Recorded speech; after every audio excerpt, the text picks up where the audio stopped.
एक समय की बात है। भारत के एक बड़े शहर में विराट कपूर नाम का एक अमीर उद्योगपति रहता था। उसके पास दौलत, गाड़ियां, बंगले और सत्ता की कोई कमी नहीं थी, लेकिन उसके दिल में इंसानियत और पर्यावरण के लिए कोई जगह नहीं थी। उसके कारखाने नदी में जहर छोड़ते थे, जंगल काटकर मॉल बनाता था और गरीबों की जमीन हड़प कर ऊंची ऊंची इमारतें खड़ी करता जा रहा था। विराट को अपनी दौलत पर घमंड था। वह अक्सर कहा करता, पैसा सब कुछ है, जो चाहे खरीद सकता हूं। एक दिन की बात है, विराट के ऑफिस की खिड़की से उसे एक अजीब सा दृश्य दिखा। एक लंबा, चमकीला हरा इंसान पेड़ के नीचे खड़ा था।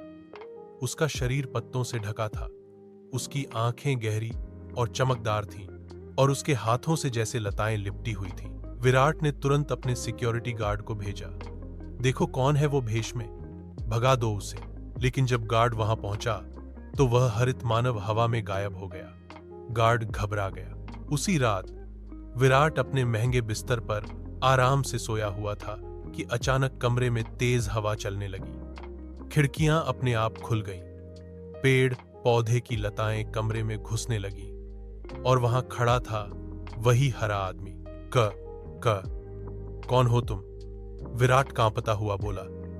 मैं प्रकृति का दूत हूं, हरित मानव बोला, जिसे तुम ग्रीन आदमी कह सकते हो।